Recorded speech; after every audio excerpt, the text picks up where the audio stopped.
बिहारी लाल की, राधा रानी की जय। श्री राधे राधे। श्रीमद् भगवद गीता भाव मंथन कार्यक्रम प्रारंभ किया जा रहा है। हम लोग द्वितीय अध्याय अर्थात श्रीमद् भगवद गीता के दूसरे अध्याय 2 को कल प्रारंभ किए थे। इसमें से 2 श्लोक का पाठ हुआ था। पहले श्लोक में तो संजय जी ने अर्जुन की दशा का वर्णन किया कि अर्जुन इस दशा में है। तम तथा कृपयाविष्टम अशुपूर्णा कुलेक्षणम, उनकी आंखों से आंसू गिर रही है और बहुत डरपोक कायर की तरह से कांप रहे हैं। विषीदंतम इदम वाक्यम उवाच मधुसूदन, और भगवान मधुसूदन ने उस समय विषादग्रस्त अर्जुन को ये बात कहा।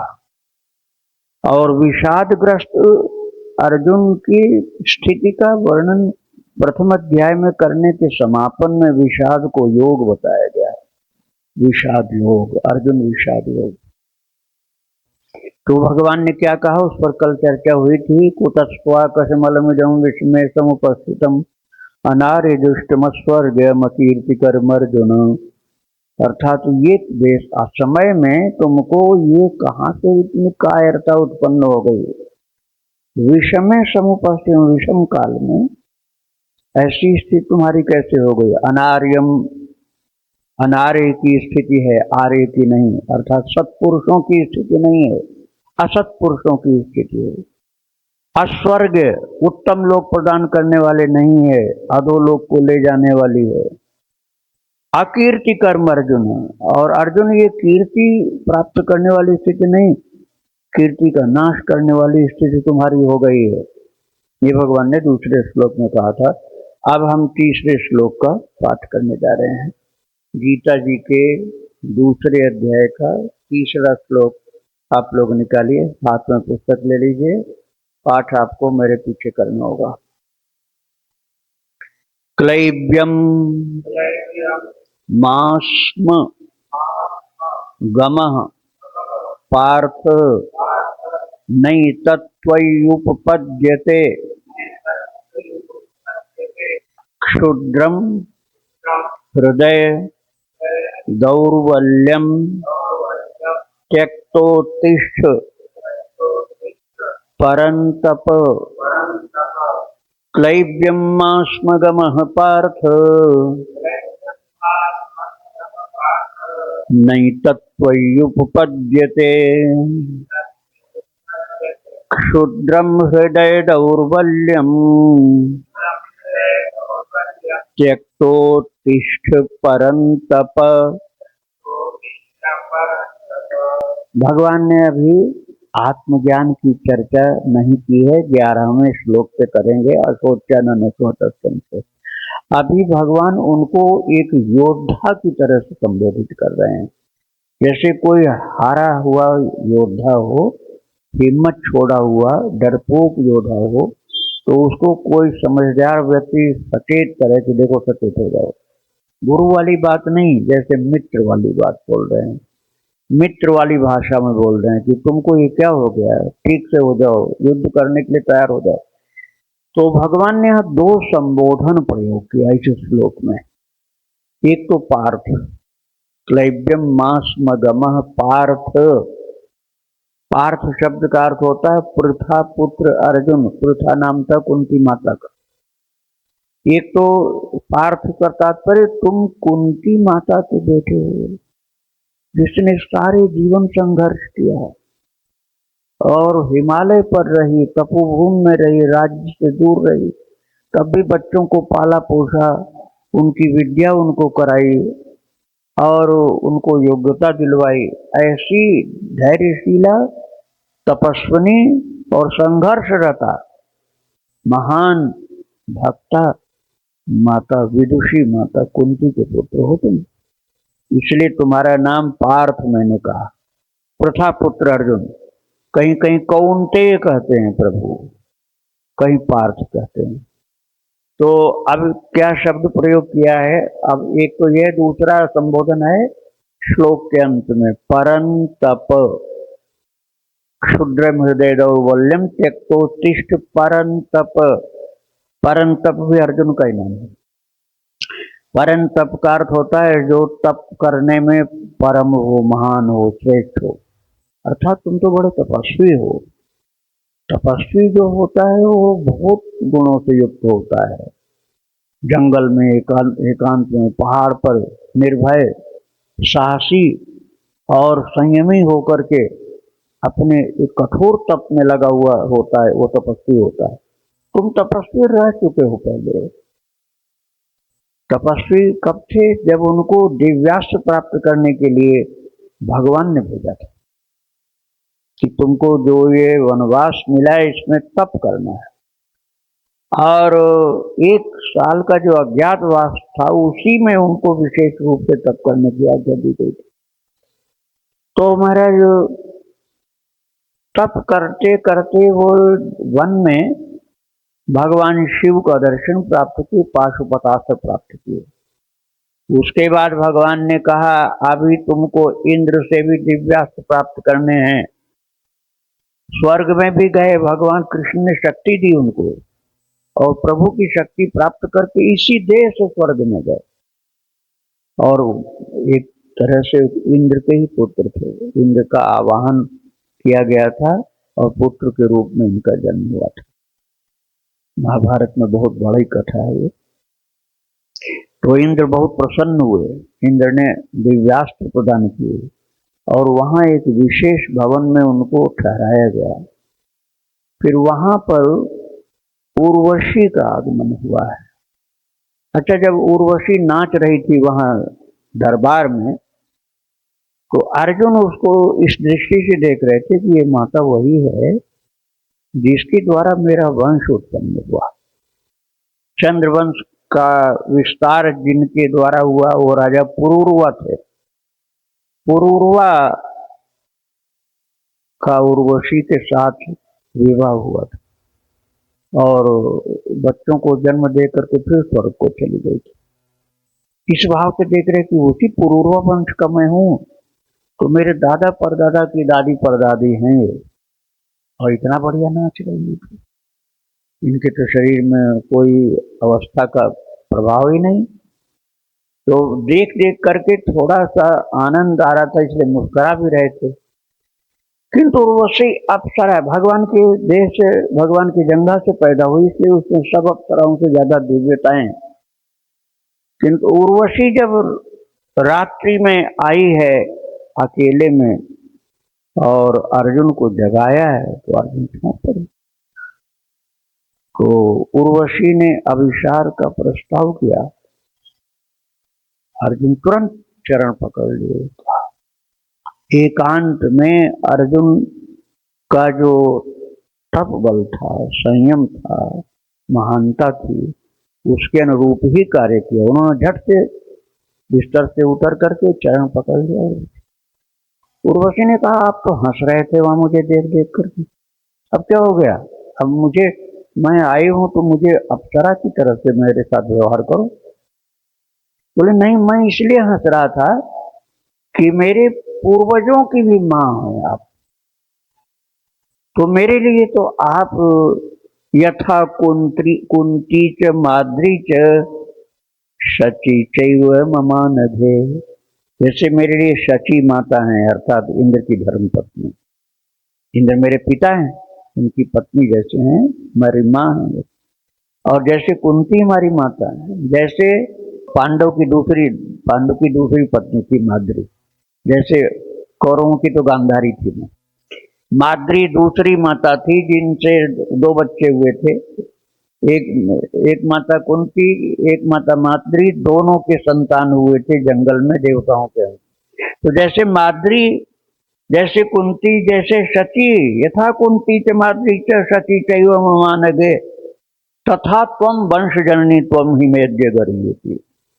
इसी तरह से या मेरे वंश की जननी आप हैं, तो आप मेरे लिए आदरणीय हैं, पूजनीय हैं, सम्माननीय हैं, तो मैं आपको देखकर इसलिए प्रसन्न हो रहा था कि आप तो हम सबके लिए परम पूज्य हैं, भगवान के उरु से उत्पन्न उर्वशी आप हैं। मैं तो बहुत भाव से आनंदित होकर दर्शन कर रहा था। मैं नहीं समझ रहा था कि आप मेरे मुस्कुराहट को गलत अर्थ देंगे, इसलिए मुझे क्षमा करिए, आप जाकर विश्राम करिए, मैं आपके शरीर को स्पर्श नहीं कर सकता।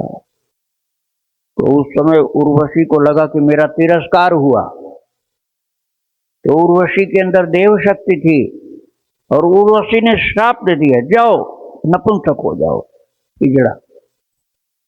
न पुरुष न स्त्री, क्लीब बोलते हैं संस्कृत में, क्लीब। उसी को पुंसत्वहीन नपुंसक वो बन जाओ तुम, अब तुम पुंसत्व विहीन नपुंसक बन जाओ, क्लीब बन जाओ। क्लीब माने हिजड़ा। ये श्राप दिया और जब नीचे उतर के आए हैं, भगवान से मिले हैं, तो बोले प्रभु मुझे दिव्यास्त्र तो मिले, लेकिन मुझे श्राप मिल गया यहाँ, और अब मैं हिजड़ा बन जाऊंगा। बोले श्राप तो नहीं जाएगा, लेकिन मेरी ओर से सुरक्षा ये है कि वो केवल 1 साल तक ही रहेगा। वो श्राप तुम्हें लगेगा जरूर, 1 साल के लिए लगेगा। जब 1 साल तुम्हारा अज्ञातवास रहेगा, उतने ही समय तक रहेगा। और वो श्राप जो हिजड़ा बन जाने का तुमको लग गया है, वो तुम्हारी रक्षा करेगा, क्योंकि तुम्हें कोई पहचान नहीं पाएगा।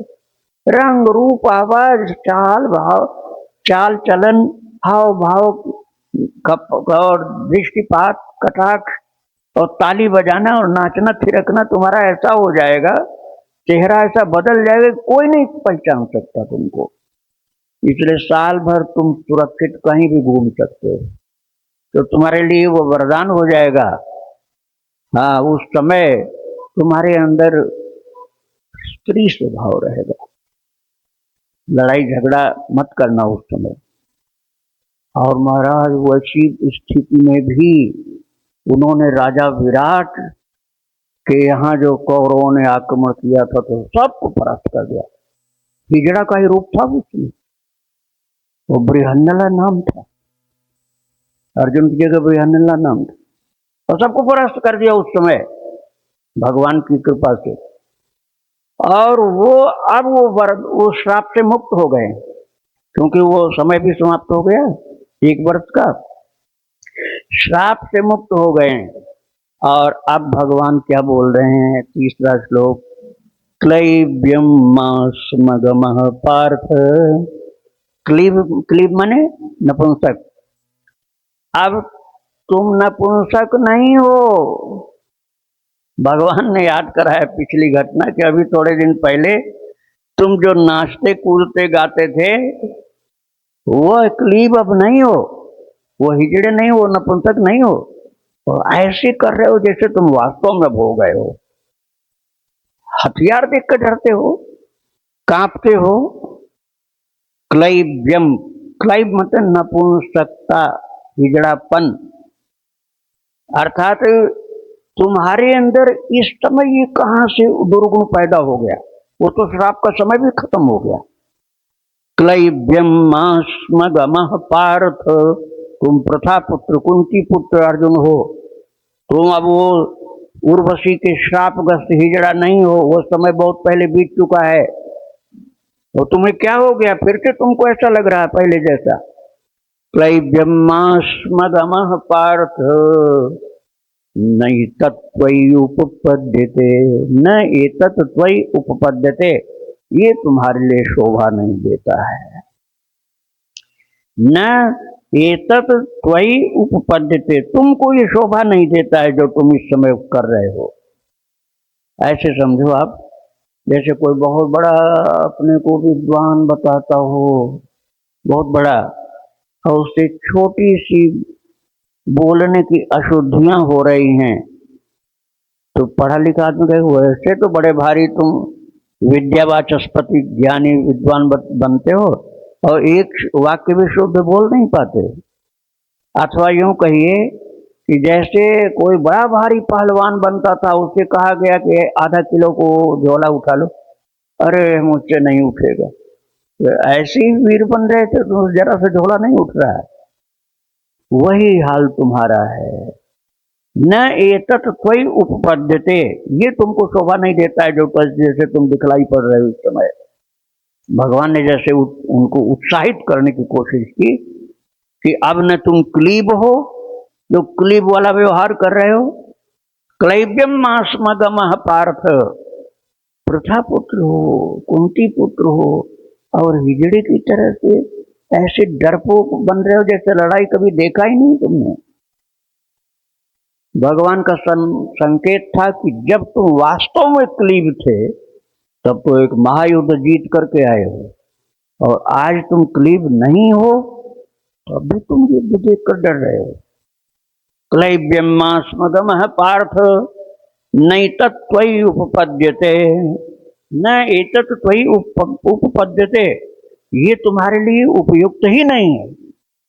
क्यों उपयुक्त नहीं? क्योंकि तुम बहुत बड़े योद्धा हो, कुंती के पुत्र हो, बड़े बड़े तपस्याएं तुमने की हैं, अपनी तपस्या के द्वारा तुमने शंकर जी को खुश कर लिया, अपनी तपस्या के द्वारा, अपने युद्ध कौशल के द्वारा इंद्र को खुश करके दिव्यास्त्रों की प्राप्ति कर ली, और क्षुद्रम हृदय दौर्बल्यम त्यक्तोत्तिष्ठ परंतप, तो हृदय की तुच्छ दुर्बलता का त्याग करो। कैसे एकदम महाडरपोक हो गए हो। क्षुद्रम हृदय दौर्बल्यम, हृदय की तुच्छ दुर्बलता का त्याग करो, और त्यक्तोत्तिष्ठ परंतप, हे परंतप अर्थात तप, महान तपस्वी अर्जुन, तुम महान तपस्वी होकर के ऐसे निठल्ले निरा आलसी की तरह से प्रमादी होकर पड़े हुए हो। उत्तिष्ठ उत्तिष्ठ उत्तिष्ठ, त्यक्त्वा उत्तिष्ठ परंतप, हे तपस्वी उत्तिष्ठ, उठ के खड़ा हो जा, उठ के खड़ा हो जा। इसका मतलब है कि अर्जुन गिर गए थे। भगवान कह रहे हैं उत्तिष्ठ मतलब उठ के खड़ा हो जा। अरे योद्धा कोई ऐसे नहीं रणांगण में पड़ा रहता है तेरी तरह से, इसलिए उत्तिष्ठ, उठ करके खड़े हो जाओ। लेकिन फिर भी अर्जुन हिले डुले तक नहीं। भगवान ने बड़ी सलाह दी एक मित्र की तरह से, कोई असर नहीं पड़ा उनके ऊपर। आज इसी श्लोक की व्याख्या है। वृंदावन बिहारी लाल की जय। क्लैब्यम मास्मगमः पार्थ नैतत्त्वय्युपपद्यते, क्षुद्रम हृदय दौर्बल्यम त्यक्तोत्तिष्ठ परंतप, क्लैब्यम मास्मगमः पार्थ नैतत्त्वय्युपपद्यते, क्षुद्रम हृदय दौर्बल्यम त्यक्तोत्तिष्ठ परंतप।